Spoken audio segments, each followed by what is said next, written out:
हाय students, या आधीच्या लेक्चरमध्ये आपण according to the type of food animals can be classified as, म्हणजे प्राणी जे काही अन्न खातात तर त्या अन्न खाण्याच्या प्रकारानुसार त्यांचं जे काही वर्गीकरण केलं जातं ते आपण शिकत होतो.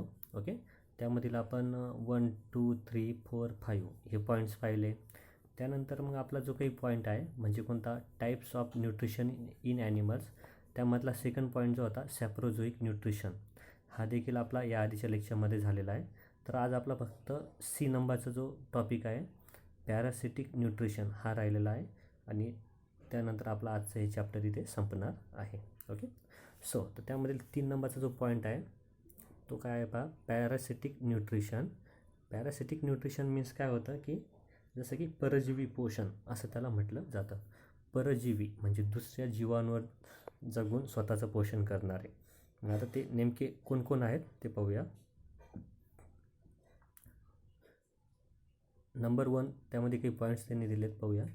Have you seen small animals on the bodies of animals like dogs and buffaloes? Which are those small animals? आता आपल्या घरामध्ये जे काही कुत्रा असतं किंवा गोठ्यामध्ये जी काही म्हैस असते, ओके, तर ते असे प्राणी जे असतात त्यांच्या शरीरावर आपण लहान लहान प्राणी पाहिले असतील, तर मग ते कोणते असतात? ते कोणते असतात? तर गोचिड असतात, माशा असतात, व असतात, म्हणजे असे जे काही प्राणी असतात तर मग हे ते प्राणी असतात ज्यांना आपण लाईस वगैरे ते म्हणतो. ओके, त्याचं उत्तर जे आहे ते तुम्ही क्लिअरली लिहायचं आहे नंतर.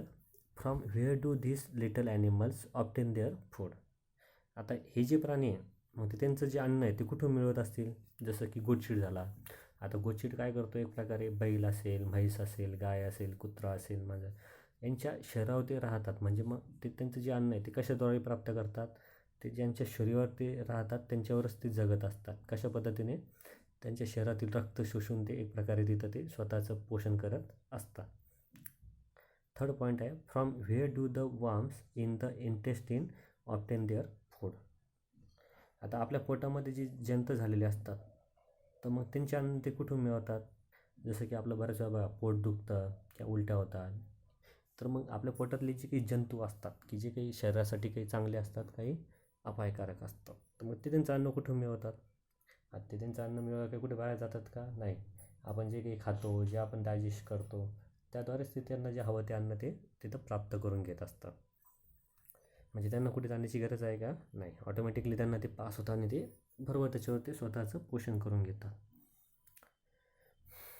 आता बाजूला काही पॅरासिट्स त्यांनी दाखवलेले आहेत. ओके, जसं की कॉक्रोच आहे, वाम आहे, जे काही कीटक आहेत, स्कॉर्पियन, विंचू वगैरे, ते इथे त्यांनी बाजूला दाखवलेत पहा. नंबर 1चा जो काही दिसतो आहे ना त्याला गोचिड येतो. काय येतो? गोचिड तो तेथे आहे. असा ब्लॅक कलरचा असतो आणि एकदम स्मॉल असा, एकदम छोटा असतो. मुंगीपेक्षा थोडासा नॉर्मली तो मोठा असतो. ओके, आणि जसं जसं ते रक्त पितात तसं तसं त्यांची वाढ होत चालते. म्हणजे त्यांना जर मारलं तर त्यांच्या शरीरातून रक्तच निघतात. तर कोणाचं असतं ते? ज्या प्राण्याच्या शरीरावरती असतात त्यांचंच ते एक प्रकारचं रक्त असतं. मग some animals depend upon other animals for food. They can obtain the food only from animals on whom they are independent. This is called and parasitic nutrition. आता बरेचसे जे काही प्राणी आहेत ते त्यांचं स्वतःचं पोषण करण्यासाठी, जगण्यासाठी ते दुसऱ्या प्राण्यांवर ते अवलंबून असतात. मग ते त्यांच्याच शरीरावर राहतात किंवा मग त्यांच्याकडूनच ते अन्न प्राप्त करतात. तर याच गोष्टीला आपण त्या प्राण्यांचं परजीवी पोषण असं आपण त्याला म्हणतोच, म्हणजेच पॅरासिटिक न्यूट्रिशन असं आपण त्याला म्हणत असतो. ओके,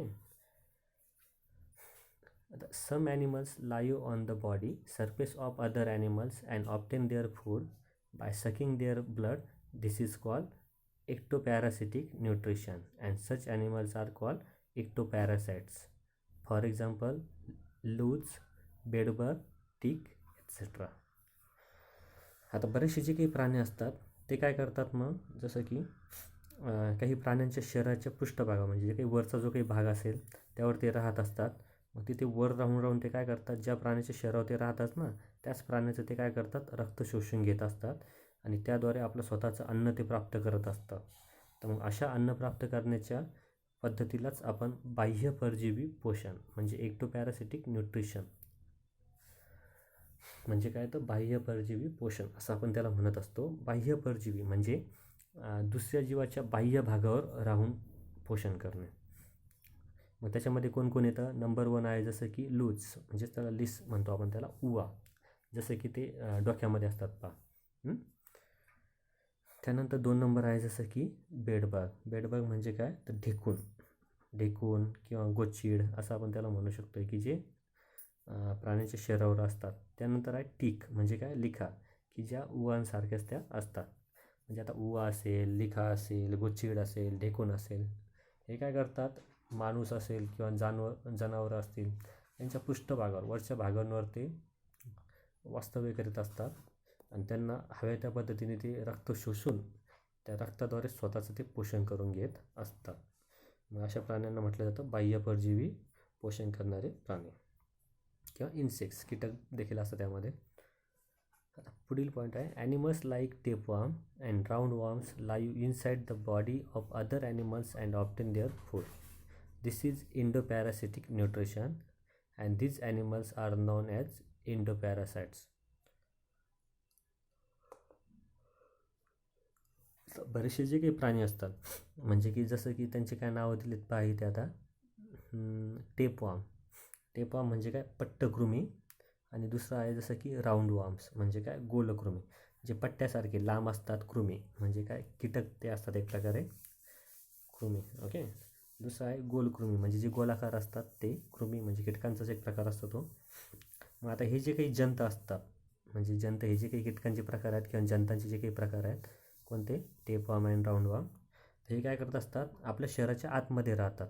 म्हणजे जे काही मानवी शरीर आहे तर आपल्या शरीराच्या ते आतमध्ये राहतात आणि आपण जे काही खातो त्याचं काय बनत असतं? रक्त बनत असतं, बरोबर आहे. मग त्या रक्ताद्वारेच ते काय करतात?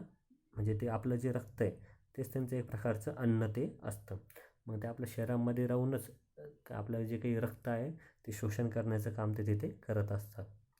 मग ह्या शोषण करण्याच्या पद्धतीलाच त्यांना काय म्हटलं जातं? मग इंडोपॅरासिटिक न्यूट्रिशन म्हणजे अंतःपरजीवी पोषण. अंतःपरजीवी म्हणजे परजीवाच्या एखाद्या दुसऱ्या शरीराच्या, म्हणजे एखाद्या दुसऱ्या जनावराच्या किंवा प्राण्याच्या शरीराच्या मध्ये राहून स्वतःचं पोषण करून घेणं, त्याला म्हटलं जातं मग अंतःपरजीवी पोषण, की जे आपल्या शरीराच्या मध्ये राहून ते स्वतःचं पोषण करून घेतात. तर आता हे जर आपल्याला माहीत करायचं असेल तर मग आपल्याला काय करावं लागेल? सोनोग्राफी, एक्सरे असं काहीतरी काढावं लागेल. त्याद्वारे आपल्याला कळेल की जंत कोणत्या प्रकारात आहे आणि कसे आहे. बऱ्याच मुलांना पहा जसं की पोटदुखी, जुलाब हे प्रकार नेहमी चालू असतात, तर त्यांनी आपली सोनोग्राफी करून हा जो काही प्रॉब्लेम आहे ते सॉल्व करून घेऊ शकतात. आणि हे जे काही प्राणी असतात तर मग जे अंतःपरजीवी, जी म्हणजे शरीराच्या आत राहून पोषण करणारे जे काही प्राणी आहेत, मग त्यांना आपण इंडोपॅरासाइट्स म्हणजे अंतःपरजीवी प्राणी असं म्हणून त्यांना ओळखलं जातं. ओके. तर आज आपण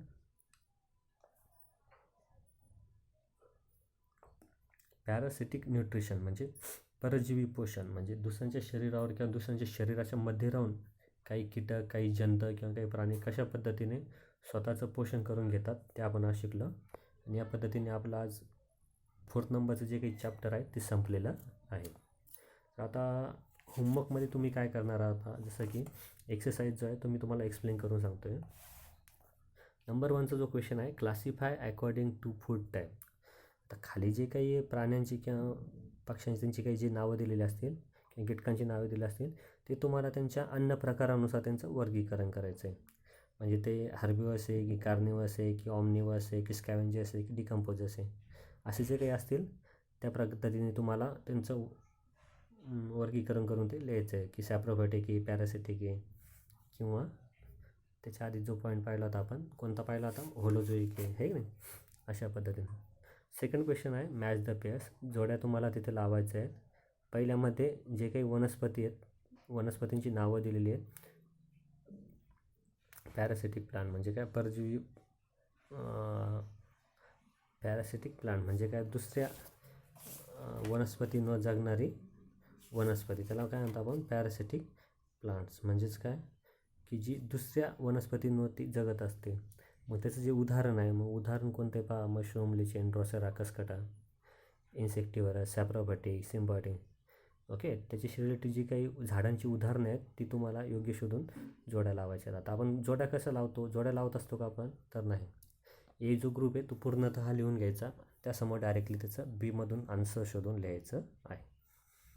क्वेश्चन नंबर 3 आहे, answer the following questions in your on words.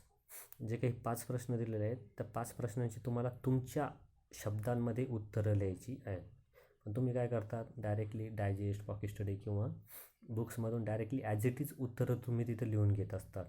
आता ऑलरेडी धडा इतक्या चांगल्या पद्धतीने जर शिकवला गेला असेल तर उत्तरं तुम्हाला मनाने लिहिता आली पाहिजे. जर मनाने लिहिण्याचा सराव केला तर तोच पुढे भविष्यात परीक्षेमध्ये तुम्हाला कामा येत असतो. क्वेश्चन नंबर 4 आहे, गिव्ह रिझन्स. 2 प्रश्न दिलेले आहेत, त्यांची कारणे तुम्हाला लिहायची आहे. 5th नंबर आहे, prepare and complete the flow chart according to type nutrition. पोषणाचा जो काही तक्ता आहे तो तुम्हाला इथे पूर्ण करायचा आहे. ते जे काही बॉक्स आहेत त्यामध्ये कोणता शब्द प्रॉपरली बसू शकतो, ॲप्रोप्रिएट होऊ शकतो ते पहा. Think and answer. आता हे जे काही 5 पॉईंट आहेत त्याबद्दल तुम्हाला विचार करायचा आहे आणि विचार केल्यानंतर मग ते बरोबर आहे की चूक आहे, तुमचं मत काय आहे हे तुम्हाला त्या ठिकाणी मांडायचं आहे. तर तिथे किती 5 क्वेश्चन त्यांनी तिथे दिलेले आहेत. आता प्रोजेक्टमध्ये पहा काय सांगितलं आहे, many heterotrophic organisms live on one and the same plant.